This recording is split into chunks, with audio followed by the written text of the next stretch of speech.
दोस्तों अभी मणिपुर में प्रेसिडेंट रूल लगा हुआ है और प्रेसिडेंट रूल लगाने की अभी जरूरत क्या पड़ी, जबकि 1.5 साल से वहां क्लैश चला था। देखो आपको पता है कि वहां दो समुदाय हैं, एक मेती और कुकी, इनके आपस में क्लैश होता है। और जबकि जो मेती लोग हैं ये मानते हैं हिंदू धर्म को, वहाँ 41% है, और कुकी जो मानते हैं अपने आप को ईसाई धर्म के मानते हैं। और कुकी जो रहते हैं वो पहाड़ी इलाकों में रहते हैं और मेती रहते हैं मैदानी एरिया में। यानी हम ये कह सकते हैं 90% जो इलाका है मणिपुर का उसमें रहते हैं कुकी लोग, यानी पहाड़ी इलाके में, और जो मैदानी एरिया में रहते हैं वो रहते हैं मेती लोग जो हिंदू धर्म को फॉलो करने वाले होते हैं। अभी आपको पता है कि 27 मार्च 2023 को कोर्ट ने एक आदेश दिया था जिसमें कहा कि मेती लोगों को भी आरक्षण दिया जाए, यानी उनको भी एससी का दर्जा दिया जाए। तो वहीं से आग लगनी स्टार्ट हुई और जो आग लगते लगते 3 मई से स्टार्ट हुई। 3 मई 2023 से वहां क्लैश होना स्टार्ट हो गया था और 3 मई के बाद अभी तक के हम ये कह सकते हैं वहां तकरीबन हजारों लोग मारे गए हैं। ठीक है, आपस में जो कुकी और मेती जो समुदाय के आपस में लड़ने के चक्कर में हजारों लोग अभी तक वहां मारे गए हैं। और अभी वहां क्या स्थिति है, जैसे वहां के मुख्यमंत्री एन बीरेन सिंह ने इस्तीफा दिया तो वहां लगा दिया प्रेसिडेंट रूल, जबकि बीजेपी गवर्नमेंट की वहां सरकार है। तो बीजेपी चाहे तो कोई दूसरा मुख्यमंत्री भी रख सकती है, लेकिन बीजेपी ने ऐसा नहीं किया क्योंकि वहां सुनने में बात आ रही है कि विधानसभा में अविश्वास प्रस्ताव लाने की बात की थी, यानी नो कॉन्फिडेंस मोशन लाने की बात की गई थी, यानी अविश्वास प्रस्ताव। अगर अविश्वास प्रस्ताव में अगर किसी ने जो सपोज अगर बीजेपी के भी अगर कोई एमएलए हैं अगर उन्हें दूसरे को वोट दे दिया, क्योंकि पता नहीं लगता इसमें कौन किसको वोट दे रहा है, तो ये डर के मुझे लगता है एक बार अटल बिहारी वाजपेयी जी के एक वोट से सरकार गिर गई थी। तो मुझे लगता है कि क्या पता हो सकता है, क्योंकि मणिपुर में अभी बहुत ज्यादा क्लैश चल रहा है। तो ये देखो बीजेपी को आशंका थी कहीं हमारी जो सरकार ना गिर जाए, तभी प्रेसिडेंट रूल लगा दिया। और प्रेसिडेंट रूल तब लगता है जब स्टेट या तो संविधान का पालन ना करे या तो स्टेट को संभाल ना पाए। राज्यपाल को यह हक है कि वो राष्ट्रपति से कहे कि इस राज्य में राष्ट्रपति शासन लगाने की मांग करे।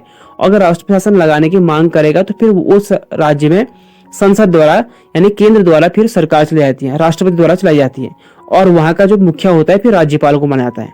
ठीक है, जब मणिपुर में बीच में संघर्ष हुआ था बीच में दो कम्युनिटी के द्वारा, तो वहां पर जो है पुलिस के जो स्टोर होते हैं यानी आर्म्स स्टोर होते हैं पुलिस और आर्मी के, वहां से जो है वहां के दो कम्युनिटी ने वहां के कम से कम 6000 हथियारों को लूटे थे।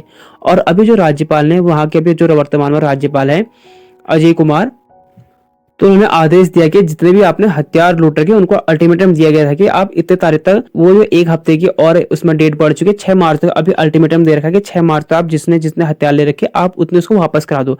अभी तकरीबन जो है 1200 हथियार वो रिकवर कर लिए गए पुलिस के द्वारा। देखो यहाँ जो है 2 ही कम्युनिटी है, अधिकतर आपको पता है 41% मेती भी रहते हैं और 41% कुकी भी रहते हैं। जो कुकी जो लोग हैं अधिकतर पहाड़ी इलाकों में रहते हैं और मेती जो है वो रहते हैं मैदानी एरिया में। और 90% जो कुकी रहते हैं पहाड़ी इलाके में रहते हैं और मेती जो रहते हैं 10%, क्योंकि 90% में पहाड़ी इलाका है, 10% जो मैदानी एरिया में रहते हैं मेती लोग रहते हैं, वो हिंदू धर्म को फॉलो करने वाले होते हैं। और कुकी जो है ईसाई धर्म को फॉलो करने वाले, बाकी कुछ मुस्लिम भी है, बाकी जो और कास्ट वाले भी है।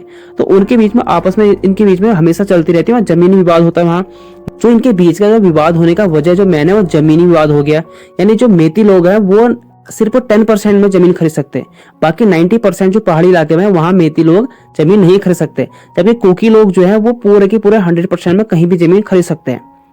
ठीक है, और वहां देखो सामाजिक दर्जा भी उससे भी लड़ाई होती है आरक्षण से। मैं आपको बता चुका हूं कि आरक्षण का ही सबसे बड़ा यहाँ पर मुद्दा जो है उसी के चक्कर में ये यहाँ पर आग सुलझी। देखो 27 मार्च 2023 को वहां पर जो है मेती लोगों को भी आरक्षण यानी एससी के दर्जे में रखा, एससी कैटेगरी में रखने की बात की गई थी, लेकिन अभी तो खैर वो सिर्फ बात की गई थी। तो उससे आप देख सकते हो कितना बड़ा वहां हुआ।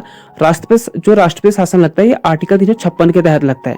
अगर कभी आपको बता चुका हूँ राज्य अगर उस स्टेट को नहीं संभाल पाता है तो राज्यपाल का आदेश है कि वो प्रेसिडेंट को लिख सकते हैं कि इस राज्य में मुख्यमंत्री से नहीं चल पा रहे हैं तो यहाँ पर राष्ट्रपति शासन लगा सकते हो। और आपको बता दूं कि राष्ट्रपति शासन जो न्यूनतम इसकी अवधि होती है 6 महीने की होती है और मैक्सिमम हम इसे कर सकते 3 साल तक हम राष्ट्रपति शासन लगा सकते हैं। और 3 साल के बाद हमें इसे दोबारा संशोधित करना पड़ता है, अमेंडमेंट करना पड़ता है इसमें, फिर हम आगे इसकी फिर बढ़ा सकते हैं, इसकी अवधि काल हम इसको दोबारा बढ़ा सकते हैं। लेकिन इसके मिनिमम जो होती है वो 6 महीने, अधिकतम हम इसको 3 साल तक लगा सकते हैं। और अभी तक का जो सबसे ज्यादा बार राष्ट्रपति शासन लगा रखा, श्रीमती इंदिरा गांधी जी ने राष्ट्रपति शासन सबसे ज्यादा बार लगा रखा है। इन्होंने इंदिरा गांधी जी ने जो पहले प्रधानमंत्री थे वुमेन, तो 1966 से 1970 के बीच में इन्होंने अलग अलग राज्य में 39 बार राष्ट्रपति शासन लगा रखा है। ठीक है, सबसे बार अभी तक किसके टाइम पर लगा है, इंदिरा गांधी जी के टाइम पर लगा हुआ है। जब राष्ट्रपति शासन लगता था उस वक्त विधानसभा डिसॉल्व हो जाती है यानी भंग हो जाती है। और राज्यपाल ने जो 20 फरवरी को एक बार दोबारा अल्टीमेटम दिया था कि आप जो है सारे जिसने जो हथियार लेकर सरेंडर कर दो। लेकिन ये 28 तारीख को फिर दोबारा जो है फिर इसके डेट बढ़ चुके हैं, अब 6 मार्च तक हो चुके हैं। और आपको बता चुका मैं जो हिंसा में 6000 हथियार, इसमें जो आर्म्स स्टोर होते हैं वहां से 6000 हथियार लूटे गए थे। उसमें आपके बंदूक और गोले बारूद सभी थे, और उसमें सभी 1200 हथियारों को सुरक्षित बलों द्वारा बरामद कर लिया गया है। और अभी काफी जो है ऐसे कम्युनिटी उन्होंने सरेंडर भी कर रखा है, क्योंकि आपको पता है कि मणिपुर में बहुत छोटे छोटे जो है, तो देखो अभी काफी लोगों ने आत्मसमर्पण भी कर रखा है, जिसमें से एक है अरबाइन टेंगलो द्वारा आत्मसमर्पण अभी हाल में गुरुवार के दिन करा रखा है। मतलब ये है कि आपको बहुत जल्दी वहां शांति रूल देखने को मिलेगी, क्योंकि अब लग चुका है राष्ट्रीय शासन, अब स्टेट का कोई लेना नहीं है। अब जो रूल लगेगा सेंटर द्वारा किया जाएगा अब, और प्रेसिडेंट द्वारा, और जो भी हो गया संसद द्वारा वहां पर रूल किया जाएगा, और राज्यपाल अपनी रिपोर्ट राष्ट्रपति को दिया जाएगा। तो ये थी मणिपुर की राष्ट्रीय शासन लगाने की थोड़ा इन्फॉर्मेशन। अगर वीडियो अच्छी लगी तो वीडियो को लाइक जरूर करें, चैनल को सब्सक्राइब भी कर लें, वीडियो को शेयर जरूर करें। मिलते हैं आपको अगले वीडियो में। Thank you for watching.